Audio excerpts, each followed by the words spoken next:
नमस्कार, मैं हूं प्रज्ञा मिश्रा और आप देख रहे हैं उल्टा चश्मा यूसी। रिपोर्ट्स कह रहे हैं कि अब तक 22 किसान बॉर्डर पर आंदोलन करते करते मर गए। बंगाल में सौरभ गांगुली जी की तबीयत खराब होती है तो पूरी सरकार ट्वीट करने लग जाती है। करना भी चाहिए, लेकिन 22 किसानों की मौत पर सरकार की जुबानों पर ताले लगे हैं। यह है किसानों के लिए सरकार का दोहरा चरित्र। खैर, आज मैं आपसे बात करूंगी कि सरकार कृषि कानून वापस क्यों नहीं लेना चाह रही है, उसकी मजबूरी क्या है। देखिए, जब सारे उद्योग धंधे फेल हो गए थे, जब सारी इंडस्ट्रीज डूब गई थी, तब भी देश के किसानों ने ही देश की अर्थव्यवस्था को संभाले रखा। खेती ही एक ऐसा उद्योग था जो मुनाफे में था। अब सारे कॉर्पोरेट की गिद्ध नजर किसानों पर है, खेती पर है, फसल पर है, किसानों की जमीन पर है। देश की अर्थव्यवस्था के साथ पिछले 6-7 सालों में चीरहरण हुआ है और अर्थव्यवस्था के साथ पूरी तरह से बलात्कार किया गया है। और अपने इस इकोनॉमिक्स कोलैप्स को छुपाने के लिए किसानों को कॉर्पोरेट्स की झोली में अब फेंका जा रहा है। भारतवर्ष गर्दन तक कर्ज से डूबा हुआ है। इस समय जब मैं आपसे बात कर रही हूं तो हमारे देश पर 162 लाख करोड़ का कर्ज है, जो दुनिया भर की अलग अलग बैंकों से लिया गया है। और 2014 में जब देश में बीजेपी सरकार बनी थी, तब यह कर्ज 84 लाख करोड़ था। देश की सरकार कर्ज लेकर घी पी रही है। ऐसा तो है नहीं कि देश माल्या की तरह या नीरव मोदी की तरह कर्ज लेकर भाग जाएगा।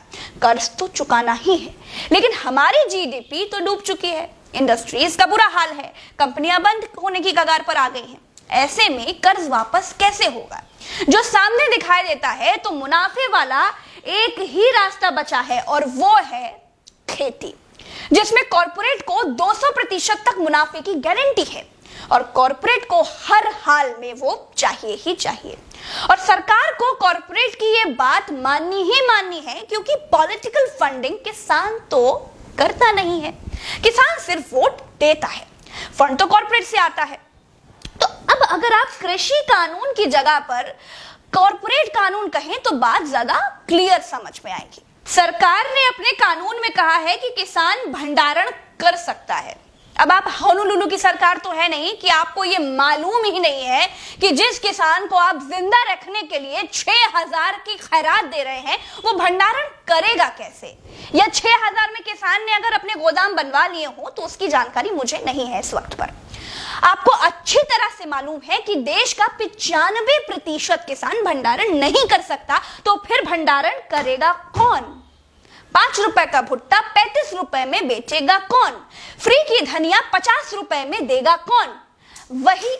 वही आपका कॉर्पोरेट, जिसको हर हाल में इस देश को मुनाफे वाला किसान चाहिए ही चाहिए। देश में खेती से जुड़ी अर्थव्यवस्था को अगर अलग कर दिया जाए तो देश की जीडीपी 50% और गिर जाएगी। बेरोजगारी जो अभी 9% है, वो 35% पर पहुंच जाएगी।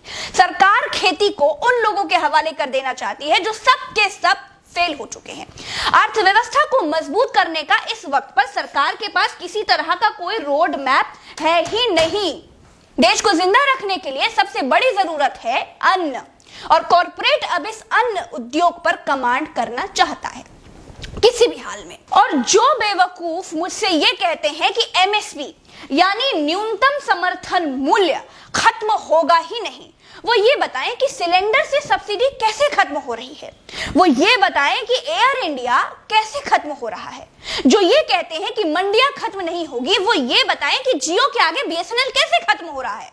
क्या आप भरोसा दिला सकते हैं कि किसान कॉर्पोरेट की हाथ का कठपुतली नहीं बन जाएगा? जो लोग पैसे से पैसा बनाते हैं, जिन लोगों को किसानों की मौतों से कोई मतलब ही नहीं है, जो लोग पैकिंग करके 5 का भुट्टा 35 में बेशर्मी से बेचते हैं, वो किसानों को पैरों की जूती नहीं बनाएंगी, इसकी क्या गारंटी है? और जो लोग आज मौन हैं, जो लोग आज ठेले से फ्री की धनिया खरीद कर मिर्ची भरकर चल देते हैं, वो ये जान लें कि यह कानून महंगाई की गारंटी है। तो ठीक है, आप मौन रहिए और महंगाई का इंतजार कीजिए। आज के लिए बस इतना ही। जय हिंद, नमस्कार।